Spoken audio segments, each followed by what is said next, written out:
My daughter didn't raise her voice. She threw a glass of water in my face because I asked for one more spoon of rice. I didn't shout back. I wiped my face, picked up my keys and the red binder with our papers, and walked out of the house I paid for. She and her husband thought I'd cool off and be back by dinner. Not this time. Over the next week, my phone filled with missed calls and "we need to talk" messages. I had my own plan. They were about to learn what ownership really means. Before we continue, please subscribe to the channel and tell us where you're listening from in the comments. A regular weeknight, the kitchen opens into the living room. Warm yellow light, the TV murmurs the news low. The air still smells of casserole and garlic bread. On the stainless steel fridge, a PTA calendar magnet. The dishwasher hums in the background. I sat straight, waiting until everyone else had filled their plates before I took mine. My son-in-law set his phone on the table, scrolling through the bill pay app, muttering, "Utilities went up again." My daughter said flatly, "Eat quick so we can clean up. I still have to get the kids bathed." The two kids clinked spoons, giggling whenever the TV caught their attention. I finished my portion. I spoke quietly, carefully. "Could I have one more spoon of rice?" My son-in-law smirked. "Rice isn't cheap, you know." He didn't even look up, eyes glued to the screen. My daughter shot a side eye, lips tight. "This isn't a restaurant. You know how to serve yourself." I looked down at my bowl, only a few grains left. I repeated steady, "I'm just asking for one spoon." She stood, lifted her glass of iced tea with a lemon wedge, and flung it straight into my face. The cold shocked my eyes. The TV felt like it went mute. The dishwasher skipped half a beat, then kept grinding on. I jerked back half a step, my left hand gripping the table edge to keep from falling. Water ran down my chin into my collar. My eyes went wide from the jolt, then shut tight against the sting, corners burning hot. I wiped my face with the back of my hand, voice dropping low. "What are you doing?" She stood rigid, chin lifted, cheeks flushed red. "Don't think the world revolves around you." Her eyes were hard, lids pulled tight.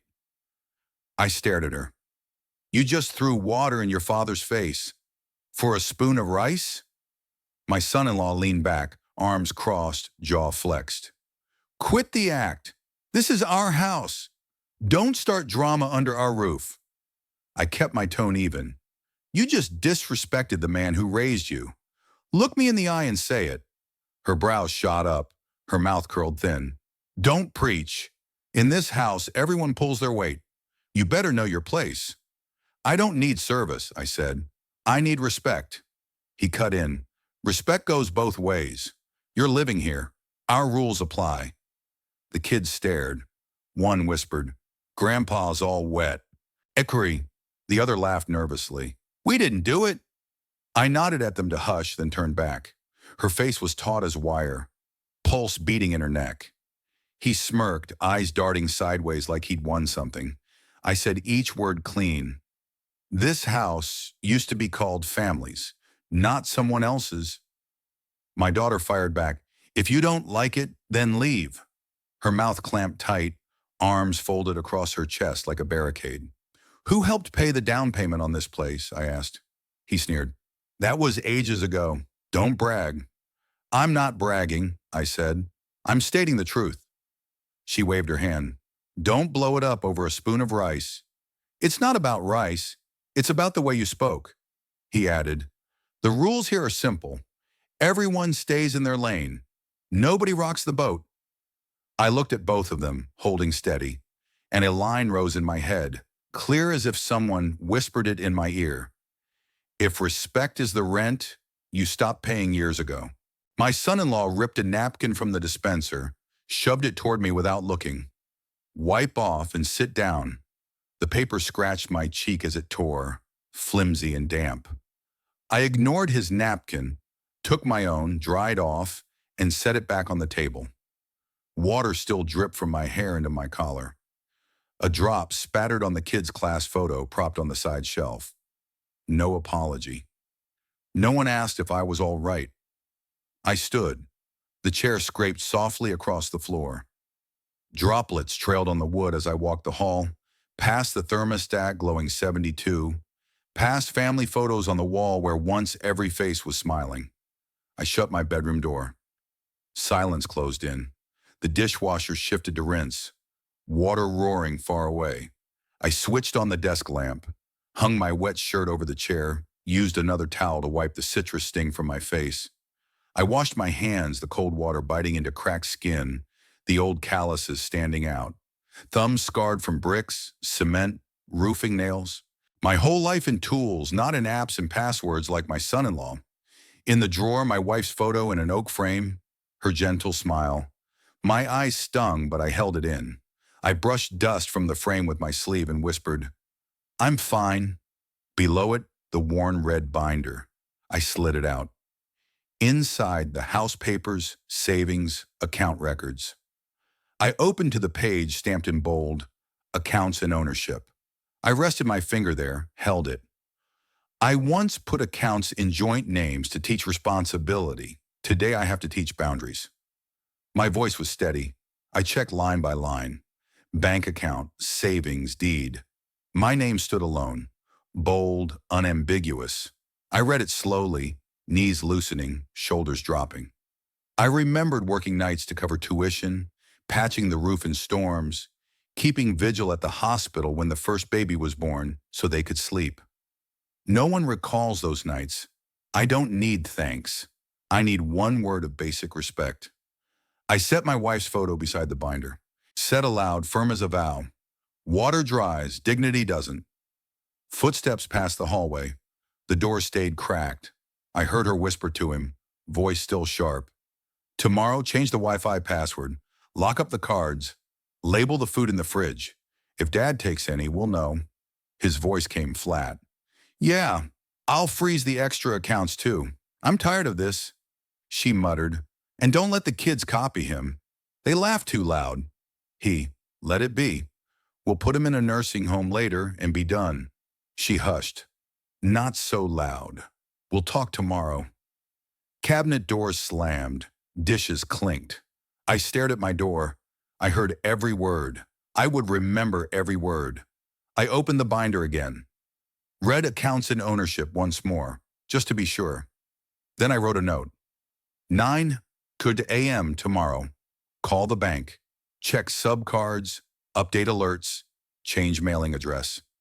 I slid the note inside, closed the binder square to the desk edge. My hands stopped shaking. My breath came even. My pulse steadied. I powered down the phone, silenced every ping, set the alarm for 7. New reminder. Call branch manager. Set in-person meeting. I laid the phone face down. The citrus scent on my collar was fading, but the cold lingered. I looked at my wife's photo. "I'll do this clean and proper," I said. I pulled the blanket over me, turned to the wall. Outside, the dishwasher beeped its final note. The house went still. I whispered to myself, only for me to hear, "Silence used to be my shield. From now on, it's my blade." Morning, dim light through the kitchen blinds. The dishwasher finished its overnight cycle, humming steady. On the stainless steel fridge, the PTA calendar magnet. Pinned beside it, a Pacific Power bill stamped with a red deadline. My son-in-law dragged a cardboard box marked "Donate" to the threshold of my room. He tossed in a few old winter coats and on top, a bottle of my blood pressure medicine. His chin tilted, smug. "Old stuff just clutters the place. Clearing it out." I bent, retrieved the pill bottle from the corner, brushed it off. I looked him in the eye, slow and steady. "Label what's yours. This is mine." He gave a cold laugh, yanked open the fridge. "From now on, don't touch anything in here. If you need something, ask first." My daughter appeared with a sheet of paper ruled into columns. Across the top in block letters, "Monthly food split." Red slashes filled the grid. She handed it over, voice flat, clipped. "Here's the new breakdown. Dad's extra costs are listed in the right-hand column. Everything needs to be clear." I scanned it. The last column read, Dad's additional expenses. I folded the sheet, set it on the counter. I hear you, but you'd better label what's yours too. Each keeps their own. She clicked her tongue. That's what I'm doing. If you cooperate, things stay smooth. I replied, I'll take care of my part. The kitchen air felt colder than the morning outside. I slipped on my jacket, tucked the red binder under my arm, walked out. No one said another word. The two kids ate cereal at the table, spoons paused, eyes curious. In the car, a haze of condensation blurred the windshield. I hit the defroster. The glass cleared slow. I opened the binder on the passenger seat, the house deed, the savings book, bank account terms. Every line still bore my name. I pulled a yellow sticky note and wrote 3 bullets. 1, move funds. 2, revoke access. 3, update alerts, statements. I read it back, drew a breath, smoothed the edge flat, wiped the windshield with a tissue. Ahead, the bank's sign glowed pale against the gray sky. I dialed the branch. 2 rings. A calm male voice picked up. U.S. Bank, how can I help you? I need confirmation. I am the primary account holder on these accounts, correct? I read my name and numbers. Yes, sir. You have full authority. You can transfer funds, remove authorized users, cancel subcards. What do I need to bring? Government ID and your account book. We can handle it right away. I'll be there in 15 minutes. The branch smelled of polished wood and toner, warm yellow light. A round clock on the wall ticked steady. I gave my name. The manager led me to a small desk. Polite smile, respectful eyes. Let's take this step by step, he said. First, the transfer. I opened the binder to the banking section. I want to move all $3.1 million into a separate account in my name only. No authorized users. He nodded, turned the monitor, guided me through the form. The printer chugged, paper sliding out in neat stacks. My phone buzzed with the authentication code. Enter the code here. I typed it in. The printer spat more pages. The manager highlighted signature lines. Next, we'll revoke all authorized users. Your daughter and son-in-law will be removed. Subcards canceled. Do it. He tapped keys, looked back at me. Final confirmation? Confirmed. Cord. The stamp came down. Thunk. He continued. Alerts and statements. Do you want them redirected to your personal email and mailing address? Yes. Done. Here's the consolidated receipt. I read line by line. Transfer amount, canceled subcards, authorized users, none. My pen stroke was firm, no tremor. The manager nodded. Effective immediately, all changes live now. I spoke low, clear. Cut the pipe, the noise stops. He gave one nod back, as if he understood. I left into the chill. The parking lot whine carried grit across the asphalt. I stopped at the cafe nearby. Quiet, low music. I ordered a black drip coffee, sat in the corner near an outlet, opened my laptop. On the airline site, I selected one way. Destination, a coastal city. Window seat, the screen blinked. Confirm purchase? My hand hovered over the mouse. I thought of my wife's photo. I thought of their whispers last night. Wi-Fi passwords, fridge labels. I closed the lid. Not yet. Driving home, I made no stops. Used my own key at the door, went straight to my room. The kitchen was empty. Morning TV murmured from the living room. I placed my wife's photo inside the binder as a shield. Taped a sticky note on the cover. 30 days. I stood there a moment. No words, no extra marks. Just straightened the chair, slid the red binder back into the drawer. A line etched itself in my mind. When you treat me like a tenant, don't spend like a landlord. I didn't say it aloud. I wrote it on the binder's notes page. The afternoon drifted by quiet. I busied myself with small chores, no confrontations. My son-in-law passed the hall, glanced into my room, kept walking. My daughter texted in the family group about cleaning. No mention of the morning. I left it unread. Evening. I checked my inbox. Alerts now directed to me. Text confirmation, subcards canceled. I shut the phone off, dropped it in the drawer. Before lights out, I looked once more at the 30 days note taped on the binder. I whispered, enough time to prepare and leave clean. I exhaled long. No more arguing. The system would speak for me. At the cafe, that one-way ticket still waited at confirm. Tomorrow, silence would finish the rest. Night. The small bedroom was as quiet as a library. Warm lamplight. The old particle board dresser creaked once when I pulled the drawer. On the bed, a sand-colored fabric suitcase lay open. Beside it, a duffel, a white envelope, and the red binder of papers. I set my wife's photo on the desk and turned her face toward me. I'll finish a few things, then go, I said softly. I called my attorney. 2 rings. Good evening, I said. I need to send an envelope. Deliver it 3 weeks after I'm gone. No return address. Do not disclose where I'm headed, no matter who asks. Understood, he said. What goes inside? I spoke slow, landing each word. You threw water in my face. I drained the life you thought was yours. No name, no return, that's all. All right, he said. I'll need a signed instruction, notarized if possible. Tonight's tough for a notary, I said. Any other way? You can use an online notarization service. I'll accept the e-notarized copy. If that fails, stop by the UPS store tomorrow. I'll try online first, I said. Same as last time. Certified restricted delivery. Yes, and I won't disclose your location without a court order. Thank you, I said and hung up. I opened the laptop and went to the notarized site. It asked for ID images and verification questions. I uploaded front and back, then answered 5 prompts.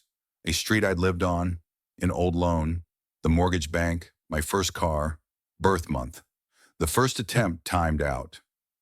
Error screen. I exhaled and tried again. The second time, a notary appeared on video. Hold your ID closer, she said, even and unhurried. I did. Do you affirm you're reading and signing now? Yes. I signed electronically, typed my full name. She sealed it. Done. You'll receive a PDF immediately.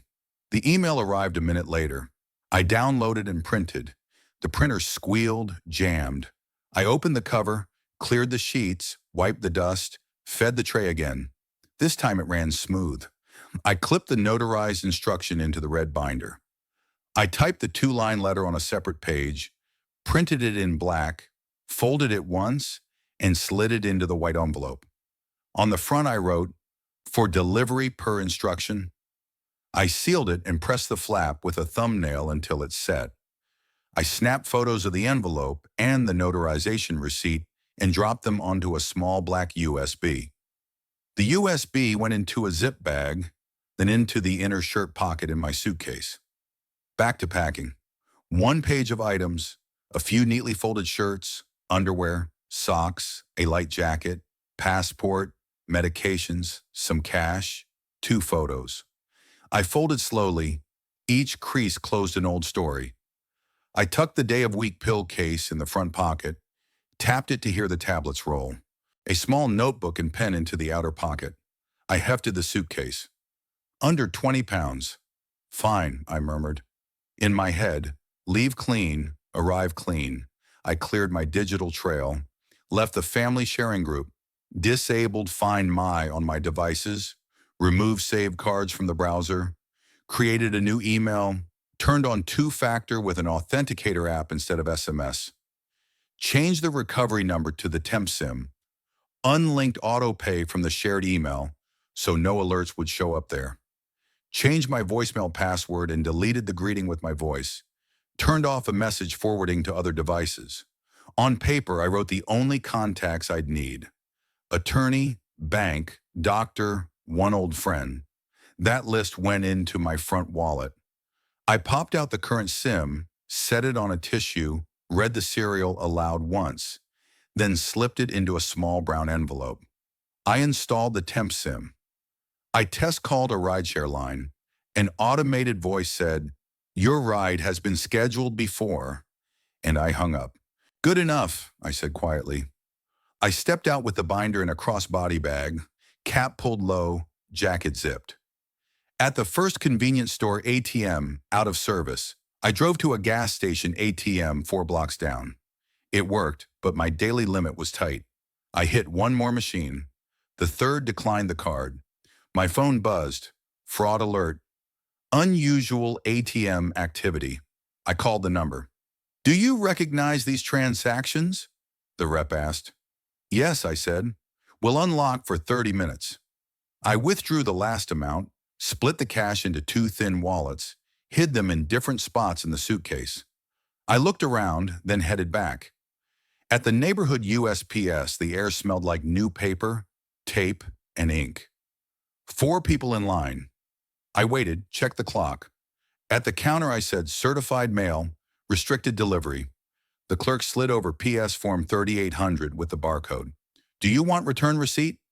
"No, the recipient will acknowledge by email," I said. "I'll still need a sender address." "I'd prefer none." "Regulations require an address. You can use your attorney's office." I nodded and filled in his address in the from box. I pressed the long barcode label onto the envelope. The chained pen on the counter was dry. I used my own. I reinforced the flap with a strip of red-blue priority tape. She stamped the date and time. I filed the receipt into the binder and snapped a photo of the barcode for the USB. Outside, I drew a long breath. That job was done. A cafe down the block was still open. I ordered it to go. Steam fogging the lid. Corner table, outlet within reach. Airline site again. One way to a coastal city, dawn departure. Connection through LAX. Name, passport, window seat. New email for the ticket. I paid with the new card. The spinner turned. Payment declined. Another fraud text. I called. "We see an airline purchase," the agent said. "Do you approve?" "Yes, also place a travel note for tomorrow. I have verification questions. Last deposit amount, mortgage bank, city of your first account?" I answered. "Unblocked. Try again in 2 minutes." I did. The page hung. The wall clock's hand ticked slow. I chose to stop at confirm purchase. I didn't want a longer trail tonight. I set alarms. 4:30 a.m. for wake up, 5 or 1 a.m. for a taxi. "Your ride is scheduled," the phone buzzed. I shut off Wi-Fi and closed the laptop. No receipts left on the table. I came home through the back door, hall light off. In my room, I set the suitcase upright by the door. I taped a small note inside the binder. "I won't argue. I'll vanish and let consequences speak." I looked at my wife's photo. "No more fighting," I said. "Let the aftermath do the talking." I checked the window, slid the lock, plugged in the phone, 100%. The old SIM in its brown envelope went under the drawer's false bottom. I shut off the bathroom light, drew the curtains. I sat on the bed's edge and breathed slow. Shoulders down, heart even. Night held. The heater changed rhythm. I lay on my side, watched the clock. 1:12 a.m. I closed my eyes. Dozed, woke. 3:47 a.m. The suitcase sat there, quiet and closed. I lay 10 more minutes, got up for a sip of water. I didn't open the fridge. I made no sound. At the desk, I wrote, "Taxi, back alley, no doorbell." 4:29 a.m. slid into place. The alarm buzzed at 4:30. I killed it on the first chirp. Washed my face, combed my hair, shrugged on the jacket, slipped the USB into the inner pocket, checked wallet, passport, phone. I rolled the suitcase to the floor. The wheels didn't squeak. The phone buzzed. "Your ride arrives at 5 Mile a.m. I touched my wife's photo. "I'm going," I whispered. I stood by the door and waited for the plate number to appear. In my head, a line looped to hold me steady. By tomorrow, silence will have left. When the car number flashed on the screen, I unlocked the door and slid the suitcase into the hall. No one in the house was awake. No one knew. I closed the door behind me. No slam, just the cold air on the porch and the hush of wheels rolling light over wood. Dawn hadn't broken. The house swallowed footsteps.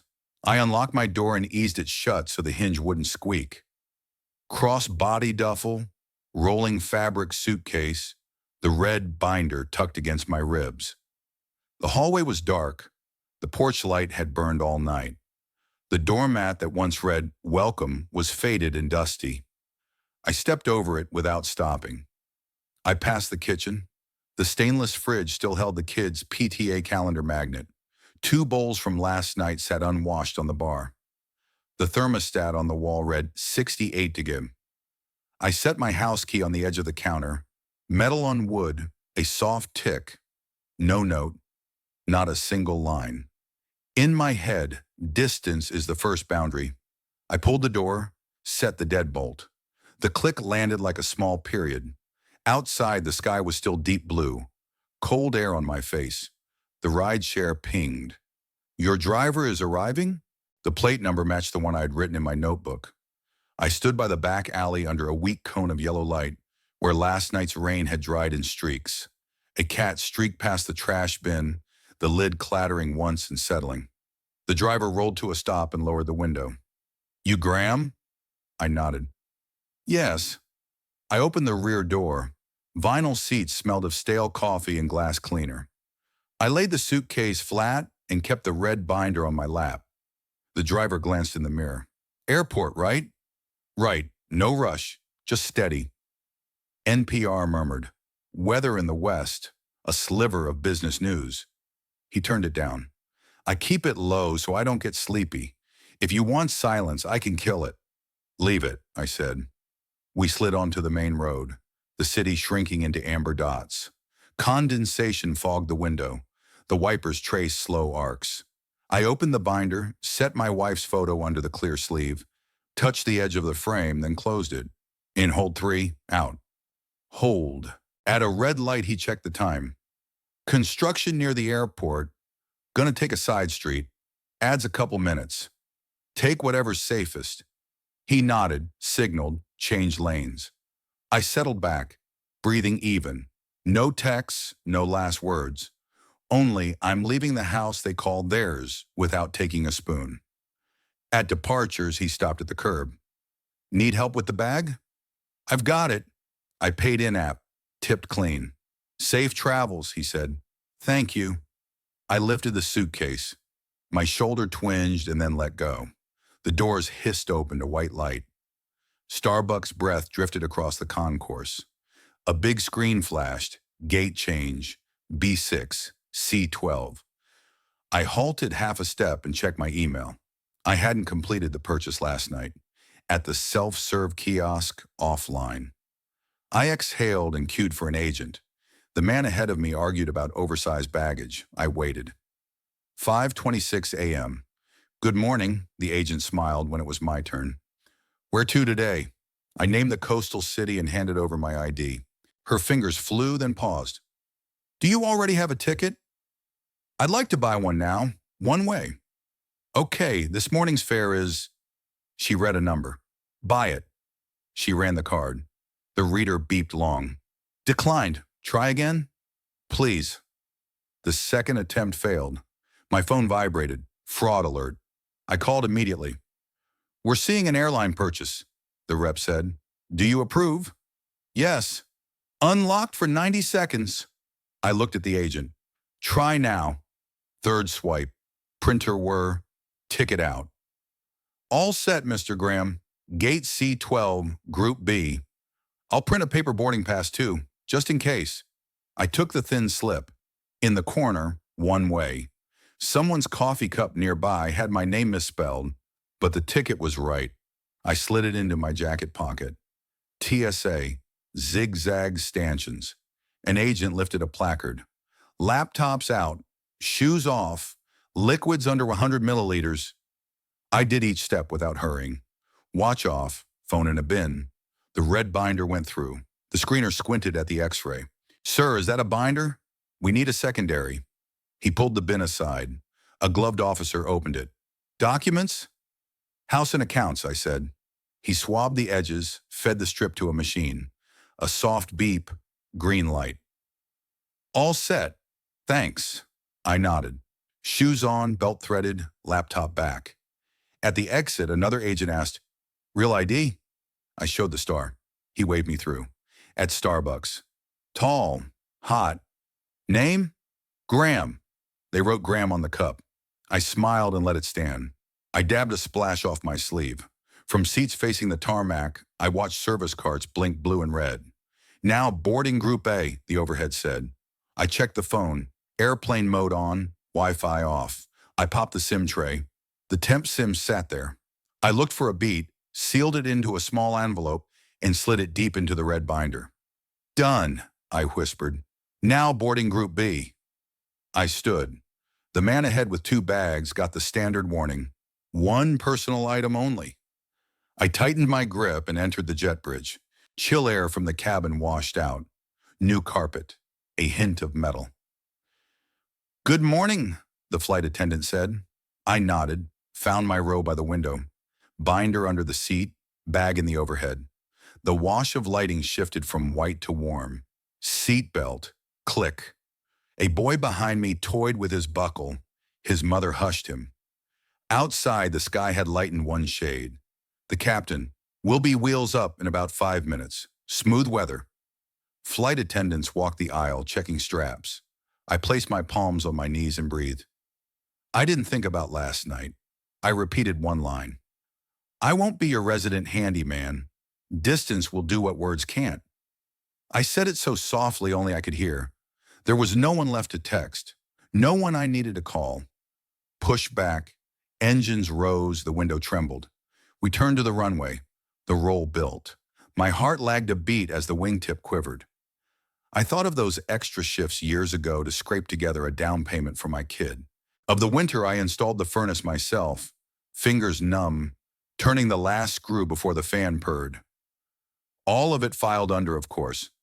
There are no of courses now. I closed my eyes for a second. Lift. That small drop in the gut. The city shrank to a toy. The wing banked left in a clean arc, then leveled. Cabin lights dimmed. A stale reminder flashed on my phone. Pay bills, 9 a.m. Airplane mode silenced it. I set the phone face down. My hand brushed the red binder under the seat. Enough papers, enough proof, nothing missing. Sun edged up. A beam slid across the armrest. I lowered the shade halfway against the glare. A cart came by. Coffee? No, thanks. I kept my hand steady, looked out, layered white, widening blue. The city was gone. A new line was being drawn. We reached cruising. The man across the aisle opened a laptop. I just sat, palms on thighs, as if I'd unbuckled a suit of old armor that had weighed too much for too long. I thought of the bedroom door this morning. The key I left. No note, no goodbye, no sorry. Silence, not submission this time, but a clear choice. No more serving. For a blink, the kitchen returned. The bar, the dishes, the PT8 magnet, 68 degrees on the wall, the porch light's amber cone. I let it pass, shifted in my seat, settled back. I'd left their radius of interference. Geography now was the best firewall for the legal and financial moves to come. No one could reach into me anymore. A slight trim of the nose, the wind's tone changed. I shut my eyes again, not to sleep, just to breathe. I remembered I hadn't sipped the water. I took 1 small drink, set it down, wiped the rim with a napkin. Every motion slow and exact. There was no hurry. I checked the wallet, passport, paper boarding pass, a folded 20, the handwritten contact list. The USB sat in my inner jacket pocket. I touched it to be sure. Pen clipped to the notebook seam. Secure. I thumbed the edge of the ticket. 1 way in the corner. I looked at it a moment, then folded and pocketed it. Seatbelt sign stayed on. I eyed the cabin clock and counted the minutes for the connection. If the gate flipped again, I still had time. I was used to things not running smooth. I was prepared to hoof it from C to B if needed. Walk straight, don't look back. Somewhere below, the kitchen clock at that house would be close to chiming. I pictured my son-in-law reaching for his wallet, opening the bill pay app by muscle memory. I didn't have to see it, I knew what waited there. I lifted the shade a notch to warm my hands in the light, Please keep your seatbelts fastened, the attendant said. I nodded, though no one saw. I rested my head and let my spine go loose. I didn't rehearse arguments. There were none left. Silence was the most accurate language I had. Through the window's edge, long bars of sunlight slid across the wing. From up here, every house was small, a feeling like taking off a soaked shirt and finding it finally dry. I spoke so softly it was only for me and for the woman in the frame. Let's go. The rest, let the law and the system speak. I snugged the belt, laid my hands flat, and looked straight out into the brightening sky. Far below, in a distant kitchen, a phone screen would be lighting with pay bills. A small coffee machine would hiss, a spoon tap a mug. A thumb would swipe a card into an app. The plane shivered, then smoothed. The cabin grew brighter. I didn't turn my head toward anything in the past. This morning, in the short-term room I'm renting, I opened my laptop and logged into the old safety cameras I'd installed back when I still lived there. A tiny one near the kitchen cabinets, a mirror cam in the living room, and the video doorbell. I still had admin rights on the family car's dash cam too, the one I'd mounted when I was the one driving. It uploads to the cloud whenever the engine turns over. I wasn't sneaking anything new, just opening what already existed. I sat upright, volume at a steady low, fingers resting on the touchpad. The kitchen feed came up. 7:12 a.m., cold light threading through the blinds. Mark poured drip coffee, steam lifting. Erin scrolled her phone, hands shaking a little from the chill. The kids sat at the bar. The older one tapped a spoon against a bowl. The younger wore headphones. I heard Mark. Did autopay run? He opened the utilities app. Reflected in the cabinet glass, I saw tiny red words. Payment failed. Mark swore under his breath. How is that failing? He tried again. Same error. Erin held out her hand. Give me that. She tapped into household. From the camera angle, I could see her face. Lips pressed tight, a flick of panic in her eyes. She exhaled hard, hit verify, then froze. Access denied. Mark's voice flattened. That's not a thing. I'm calling the bank. Erin said, sharp but quiet.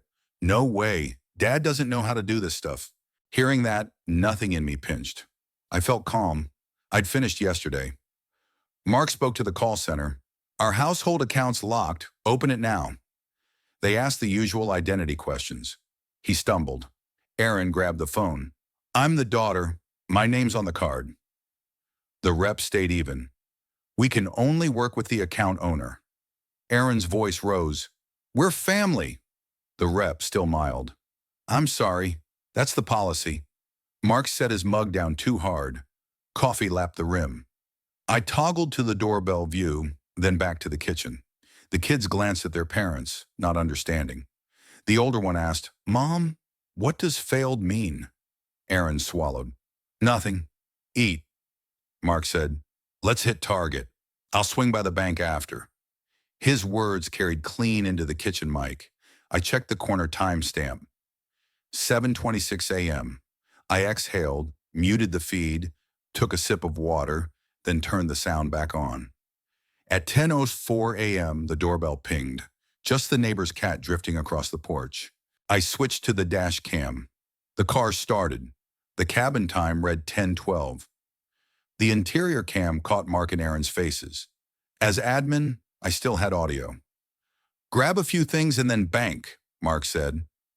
Erin nodded, eyes straight ahead, pushing back the elastic that held her hair. They pulled into target. The forward cam framed the big red logo. The cabin cam recorded Mark killing the engine and Erin opening her door. Sound cut when the doors shut. I braced my forearm on the desk and waited. 20 minutes later, doors slammed. The cabin cam woke. Mark was breathing hard, face flushed.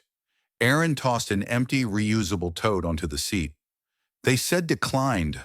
Both cards, Mark said, chewing the words. Erin, syllables tight. The cashier looked me right in the face and said, It's not the machine, ma'am. She squeezed the tote handle until her knuckles went white. Mark thumped the steering wheel. Humiliating. He stared at the empty bag, then out at the store like the fault lived somewhere out there. Aaron whispered, "You think that's funny?" No one laughed, just carts rattling across asphalt and wind fussing at the mic. "Bank. Now," Mark said, punching each word. The forward cam caught the car easing out. In the corner map, the GPS traced the nearest branch. Erin's face went pale. She opened the app again. The cabin cam picked up the edge of her screen. I zoomed the frame. One simple line. No accounts found. She stared at the no as if her eyes had failed her. "No way," she said to herself. "He doesn't know how to change this." Mark ground his teeth. "He knows enough. More than that." They parked at the bank. For a beat, they didn't move. Through the windows, I could see low blue lobby chairs, the wall clock's pendulum, a customer walking out with a printout. Mark squeezed the key fob till his nails left white half-moons. Erin looked at her sneakers. The lace was threaded wrong. She didn't fix it. A brochure was visible on the glass table inside. Account ownership and authorized users. They got out and went in. The audio died. The exterior cam kept rolling. I sat still, eyes on the screen. 5 minutes. 10. 15. The door opened. They returned. The cabin cam picked up sound as the door shut. Mark flung a printout onto the dash. I froze the frame and zoomed. Bank logo at the top. In the middle, bold text, authorized users removed. To the right, a stamped, effective immediately. I hit play. Erin's voice was hoarse. The manager read it to my face. "This isn't a block, it's ownership." Then he pointed at the effective date. Mark's eyes jumped. "Get him back. Tell him to undo it." Erin shook her head, eyes red. "He said the sole account owner is Dad. Only Dad can change it. There's no family here. Policy is policy." Mark hissed, "Call him. Call Dad now." Erin looked at her screen. "His number doesn't go through."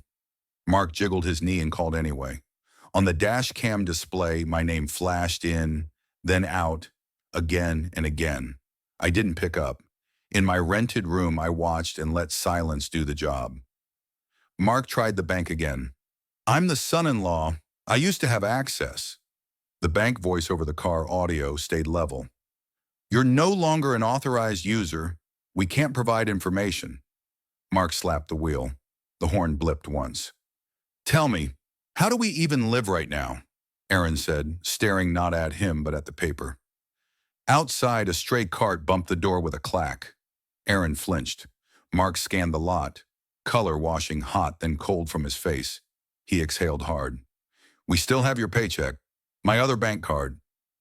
Erin whispered, "The house? The mortgage? Tuition?" "I told you, don't mess with Dad. Don't throw water like that." Mark snapped back. "You blaming me? You held the glass." Erin shot back small. "You laughed. You said, 'Stop playing king.'" Silence. The dash cam caught only the fan hum and the automatic window dipping a fraction, then stopping. I opened the kitchen feed. Empty house. Mark's mug still on the table. Back to the dash cam. Erin tried the app again, reaching for some shadow account. "Access denied," she said, like she'd been hypnotized. Mark let out one short shout and swallowed the rest, knowing shouting wouldn't work. He started to call a friend. "Could you spot me?" Then stopped when the other end stayed quiet. He hung up, massaged his shoulder. Erin pressed against her door and stared out at the parking lot like it might give her air. The kids called from home on video. "Mom, what's for lunch?" Erin tried to level her voice. "Frozen pizza in the freezer." The older one, "Freezer won't open. Did you lock it?" Erin swallowed. "No, I'm coming home." They drove back. The dash cam showed the street unspooling. I popped the doorbell feed alongside it. Ding-dong as they pulled into the drive. Erin opened the front door. A hairpin fell from her bun in the draft. Mark tossed the empty tote into a chair. They crossed the kitchen camera. "We have to talk to Dad," Erin said. "He'll have to listen," Mark said. I watched and remembered the night of the water. I didn't feel anger. I felt clarity.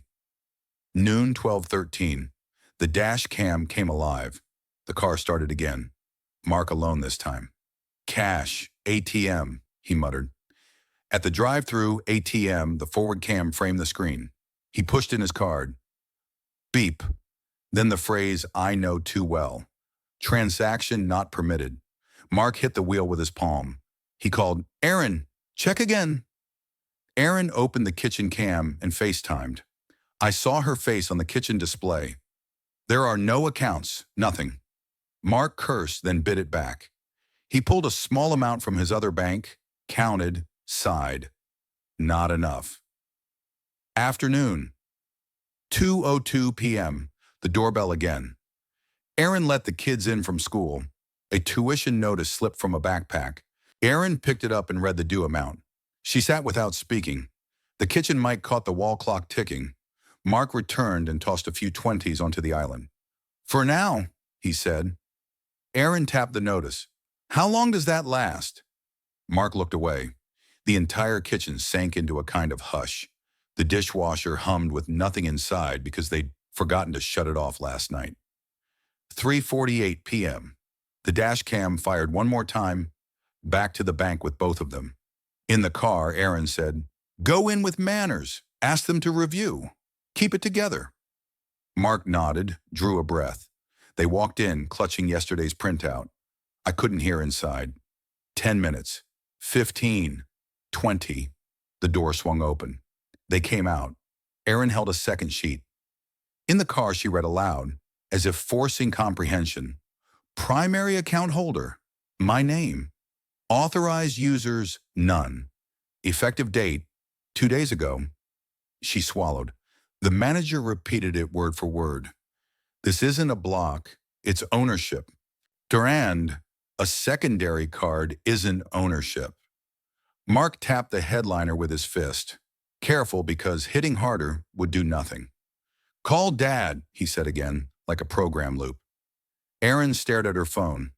"Can't reach him." In my room, I listened to all of it through the dash cam and the kitchen mic. I didn't mute it. I let the words pass at a humane volume, not to savor them, but to remind myself, step by step, each procedure. This is the result. I didn't smile. I sat straight and checked my own email from the bank. Alerts were coming to my new address. No anomalies. Exactly what I'd signed. Near 5 p.m., they got home. The kitchen camera saw Aaron fold into a chair. Mark stood at the sink with his back turned, saying nothing. Aaron whispered, "Tell me, how do we even live now?" Mark didn't answer. He opened the freezer and stared at the empty shelf they hadn't refilled. Aaron pressed her lips. "I won't beg, but I'm going to talk to Dad." Mark lowered his voice. "Say what? You think he'll listen? You threw water in his face in front of the kids." Aaron flinched, eyes bright. "I was wrong," she said, barely there. "But so were you. We were both wrong." Mark sagged against the counter and exhaled. "Too late now." I watched all of it through a small lens. I remembered that dinner table and the person who isn't there anymore. I remembered 2 lines I'd already sealed in an envelope. I didn't answer with words here. I let the system, the rules, and the signatures speak for me. 6:21 p.m. Ding dong. I switched to the doorbell. On the porch stood a man in a blue button-down with a leather satchel. He adjusted his glasses and pressed again. Aaron opened. Mark hovered behind. The man spoke clearly into the mic. "From your father." He handed over a white-sealed envelope. A certified mail barcode banded the flap. Through the screen, I saw Aaron take it. Her fingers paused at the seam. "What is it?" Mark asked under his breath. Aaron didn't answer. She stared at the handwriting on the front, looked up to ask something. Too late. The courier had dipped his head and turned away. I froze the picture. Bottom corner timestamp, 6:22 p.m. I lowered the volume until it was barely a thread. I sat upright and set my hand on my own red binder here. I knew exactly what was inside theirs. 2 short sentences. I didn't need to reread them. My arm loosened. Outside my rented window, the sky had gone to slate. I shut the kitchen feed, shut the dash cam, left only the doorbell view. Aaron closed the door. The house returned to quiet. In that quiet, an envelope lay on the table, ready to open to an ending I'd written beforehand. I turned the screen off, stood, put water on to boil. The kettle sang low. I poured into a mug, set it on a coaster. No tremor, no regret, just even breath. Tomorrow they'll read. Tonight the system finished its part, and I'm far enough away that no shout or furious call can yank me back. I thought of what Aaron said this morning on the kitchen cam. No way. Dad doesn't know how to do this stuff. I smiled, no gloat in it, just a reminder. I've done harder things, up at 4, taking extra shifts, carrying a family through more than one winter. Compared to those years, paperwork and a few confirmed clicks are just hand movements. The difference now is I'm making those movements for myself. I sipped the hot water, set the cup down, and looked at the untroubled air in front of me. Somewhere out there, in the old house, Aaron and Mark might be sitting with that envelope. I wasn't looking anymore. Cameras off. They can have their own silence. I need mine. Distance is doing its job, just like I planned from the start. And now this line is truest for today. I won't argue. I'll vanish and let consequences speak. That evening, I sat in the rental apartment facing the sea, streetlights reflecting on the water like blurred streaks. My laptop was open to the doorbell camera window. I didn't need to watch long, just enough to confirm the envelope had been delivered. The bell rang. Ding dong. The image came through. Aaron opened the door.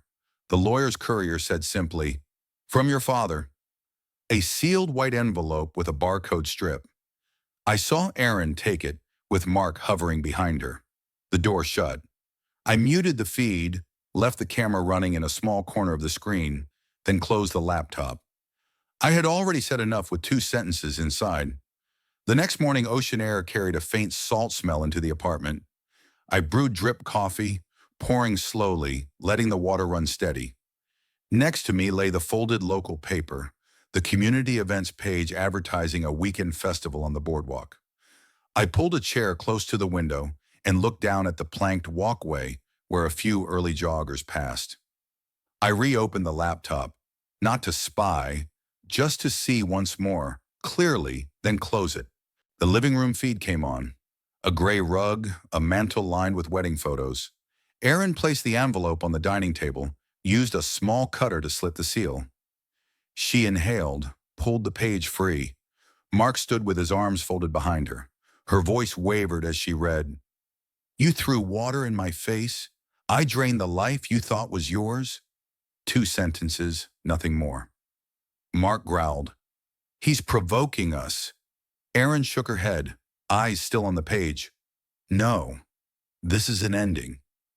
That was all I needed to hear. I muted the video, letting the picture roll silently. Mark jabbed a finger at the paper, his mouth moving. Aaron sat, propped her elbow on the table, fingertip brushing the edge of the page as if afraid it might tear. I sipped my coffee. In my mind, the kitchen scene replayed for a second, the glass of water, the careless laughter, then dissolved. I didn't need to rewind again. Mark dialed a call. I couldn't hear but didn't have to guess. The bank, friends, or my number. Aaron tried to call me through the home system. The camera picked up my name on the screen, then not delivered. She dropped the phone, pressed her forehead into her hand. Mark kept talking, likely, "Call the bank again, force it open." Aaron looked at the page, shoulders trembling slightly. I lowered the laptop lid 1 notch, leaving the feed in a small corner. I didn't want to be a warden. I just wanted confirmation the letter had done its job. Brief, clear, enough. I opened my notebook to today's page. I wrote in plain letters, "Forgiveness is private. Boundaries are public." I underlined boundaries, not written for them, written for myself. Forgiveness, if it ever came, would be mine alone. Not demanded, not measured. Boundaries were different. They had to be spoken aloud and enforced by action. I set the pen down, looked out at steady surf and gulls coasting low over the beach. My private phone buzzed. Email from the lawyer. Envelope delivered on time, confirmed handed to Aaron. I replied short, "Seen. Thanks. Do not share my location. All future contact through your email." He answered, "Understood." I opened the red binder, slid in a new sheet titled Contact Principles. 1. No financial support. 2. No address disclosure. 3. If they want to talk, schedule through counsel, no direct calls. 4. If reconciliation is sought, the first condition is respect in word and deed. No excuses. I circled a final line. My piece isn't alone. I rinsed my cup, left it drying on the rack. The waves outside kept their rhythm. I pulled on a light jacket, ready to walk the boardwalk. Before leaving, I opened the laptop one more time, switching to the kitchen camera because its mic was clearer. Aaron still held the letter. Mark was still arguing. I turned the volume down low. Mark slammed a hand on the table. "Call the bank again. Push until they open access." Aaron didn't look at him. "They won't. It's ownership. That's what the manager said. I heard it." Mark's voice sharpened. "Then call Dad. Tell him to come back." Aaron pressed dial. "This number is no longer in service." She tried texting. "Dad, we need to talk. Instantly. Not delivered." She stared at the screen, long and blank, then set the phone down. This time she spoke to herself. "He's gone. And he took back what was his." The kids shuffled into frame, hesitating at the doorway. The older one asked, "Mom, what's for dinner?" Aaron forced a smile that failed. "I'll figure it out." Mark waved them off. "Go to the living room." They went, glancing back at the letter as if it were a strange artifact. Aaron slid the page back into the envelope, but kept a hand resting on its edge. Mark dropped into a chair, eyes fixed on the ceiling. I hit stop. That was enough. My life needed my attention now. I carried the mug outside. On the boardwalk, shoes of joggers thudded in rhythm. An old man walked a dog and nodded at me. I nodded back. No one knew who I was, no one cared. I liked that feeling. Light, clear, unentangled. I whispered to myself, I don't need to win, I just need boundaries. I walked a long loop and returned. The apartment was warm, still. I drafted an email to my lawyer, adding one final line. If they truly want to reconcile, the first meeting begins with a clear apology for the night of the glass of water. No excuses, no deflection. Only then do we talk further. Otherwise, silence is my choice. I press send. The quiet remained. I opened the paper, marked a listing for weekend dock work. Not out of urgent need, but because I wanted rhythm. Days with structure, hands moving. I had lived my life by labor and discipline. There was no reason to stop now. At noon, I made a simple soup, played the radio low, switched it off at the weather report. I ate unhurried. Then I wrote again in my notebook. I don't wish them misery. I only refuse to carry it for them. I'm not punishing, I'm stopping. If forgiveness ever comes, it will not come with an open wallet or with granting control over my life. I closed the notebook, satisfied. I leaned back, eyes on the ceiling. On the wall hung a small photo of my wife at another beach years ago. Her gaze calm, her smile gentle. I spoke quietly to her image. Rest easy. I stopped at the right time. My smile came without effort. The room held only what I needed. Table, chair, bed, small shelf, window with sea view. Enough. Later, an email from the bank confirmed. Statements redirected, cards canceled, no authorized users remain. I filed it. I didn't check the cameras anymore. The old house could fall into its own silence. I kept only the doorbell cam for proof of legal deliveries. Nothing more. I called the lawyer. If they email asking to meet, read carefully. If there's denial, excuses, or blame, reply with the template. We will arrange only if there's a clear apology and a pledge to respect boundaries. No money talk. He said, understood. I answered, thanks. Night came. I walked the boardwalk again. Shop fronts glowed. A pizza shop gave off faint aroma. Wind chimes tinkled. In a cafe, I bought a mug printed with the town's name. Blue background, white letters. Back home, I poured hot water into it. Steam curled at the rim. Simple and comforting. I thought, this is a sign of staying. I dimmed the lights, kept only the desk lamp. In my notebook, I wrote one last phrase. No bitterness. I didn't need to vilify them to feel right. I only needed to hold the line I'd drawn. I repeated my morning words. Forgiveness is private. Boundaries are public. Underneath, I added, my peace isn't alone. This peace wasn't to be lent out week by week. It was mine, bought by stepping out of the damp ground. My phone buzzed. The lawyer forwarded. We want to talk, but won't apologize. We all share blame. I replied, whole position, no meeting. He wrote back, confirmed. I deleted the alert. Deleted the e-ring. Minutes later, another email arrived, this time from Erin herself. Subject, we are ready to talk. Body, if you'll allow us one chance, we'll come to your lawyer's office, and I'll say, I'm sorry, first. I read slowly, making sure. No demands, no but.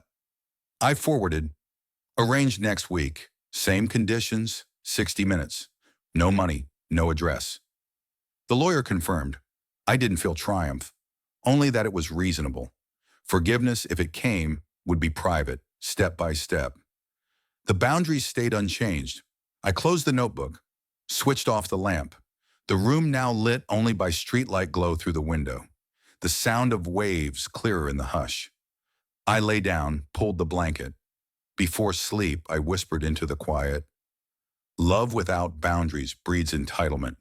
Respect denied invites lawful consequence. I didn't need to post it, didn't need applause. Tomorrow I'd rise, brew coffee, walk, work, and live within the lines I had drawn. Night deepened. Phone on silent. No more messages to wait for. One chapter closed, another began. Here in the seaside apartment, I carried no bitterness. Only boundaries, locked, steady, and held each day in my own two hands. And that was enough to live. If you enjoyed the story, please like this video. Subscribe to the channel and share your thoughts about it in the comments. To hear the next story, click the box on the left.